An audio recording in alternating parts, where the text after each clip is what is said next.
Jayavarman I, the last unifier of the Pre-Angkorian era. History often remembers the founders and the great conquerors. But sometimes, the most important kings are the consolidators, those who transform a newly conquered territory into a unified and orderly kingdom. Such is the story of Jayavarman I. He was not the founder of an empire from scratch, nor was he the builder of Angkor Wat. But he was the last great king of the Pre-Angkorian period, a ruler who presided over a vast territory encompassing both Funan and Chenla. His reign was the final brilliant peak before a century of chaos would begin, a century that would pave the way for the birth of the Angkorian Empire. Welcome back to the History of Southeast Asia series. In this episode, we will trace the footsteps of King Jayavarman I through the stone inscriptions he left behind and explore his complex legacy. Part 1. The Heir of a Fragile Federation, the context of Jayavarman I's accession. To understand Jayavarman I, we must return to the context of mid-7th century Cambodia. The Kingdom of Chenla, after its successful conquest of the mighty Funan Empire, was facing an enormous challenge: how to govern and unify two territories with very different identities. Land Chenla to the north, the original Khmer heartland with its power centered deep in the interior, was an agrarian society. Meanwhile, Water Chenla to the south, the fertile Mekong Delta plain that had been the heart of Old Funan, was a maritime society, wealthy from international trade and with deep cultural connections to the outside world. Jayavarman I, who ascended the throne around the year 657 AD, succeeding King Jayavarman II, inherited this fragile federation. Historical sources are not clear about his relationship with the preceding kings, but it is possible he belonged to a southern power branch, connected to the old aristocratic lineages of Funan. This may have given him the necessary legitimacy to rule over both territories. His mission was not one of conquest, but of consolidation. He needed a system that could bind the local lords, unify the laws, and create a common ideology. Throughout his reign of nearly 30 years, Jayavarman I succeeded brilliantly in this task, transforming a conquered territory into an orderly and stable empire, marking the zenith of the Pre-Angkorian period. Part 2. A Kingdom Written in Stone, the inscriptional legacy of Jayavarman I. We know about Jayavarman I not through magnificent temples or recorded legends.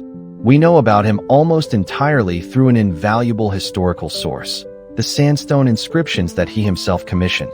Jayavarman I is the Pre-Angkorian king who left behind the most inscriptions, a testament to an organized reign, a developed literary culture, and an effective administrative apparatus. His inscriptions are found across an incredibly vast territory. From the site of Vat Phao in modern-day southern Laos, along the Mekong River, through the Great Lake region, down to the southern coastal provinces of Cambodia and the Mekong Delta of Vietnam. This wide distribution demonstrates one clear fact.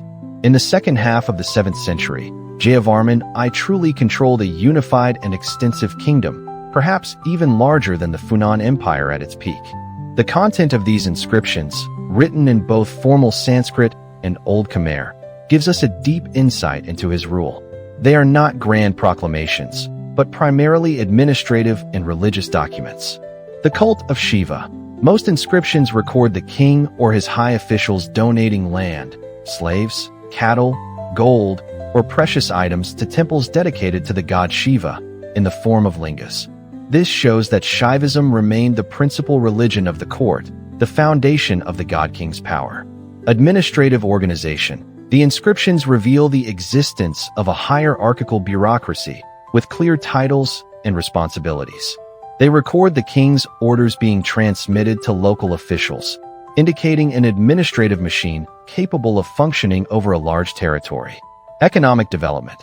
The establishment of new religious centers, ashrama, was often accompanied by the clearing of new land and the digging of reservoirs, indicating an effort to develop agriculture and consolidate the state's power in new territories. Under his reign, the Pre-Angkorian sculptural art style, known as the Pre-Khmer style, continued to develop. The sculptures retained the powerful, solid feel of the previous period, but with more refinement and decoration. However, no single, centralized capital like Sambor Pre Kuk has been identified as belonging exclusively to his reign, suggesting that he may have ruled from several different power centers or had a mobile court to control his diverse kingdom. Part 3. The Broken Lineage, the Tragedy of Having No Heir. Jayavarman I succeeded in unifying and ruling a vast kingdom. However, he failed in one of the most crucial duties of a monarch, ensuring a peaceful and stable succession.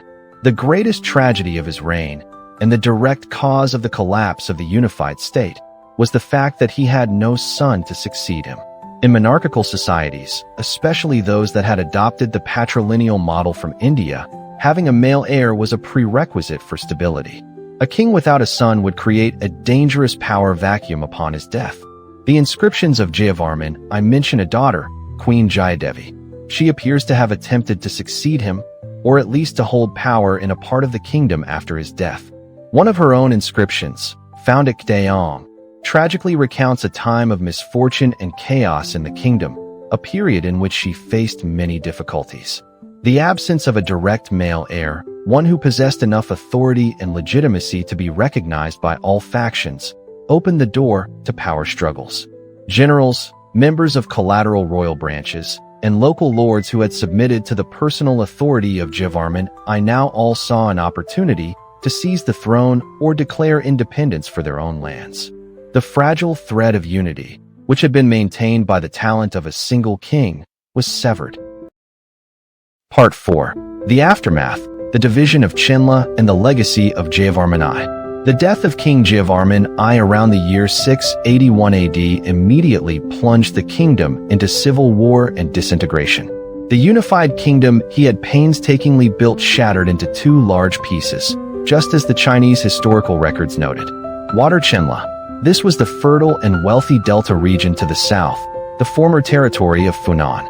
This region quickly fragmented into a series of small principalities, with no central authority strong enough to control them.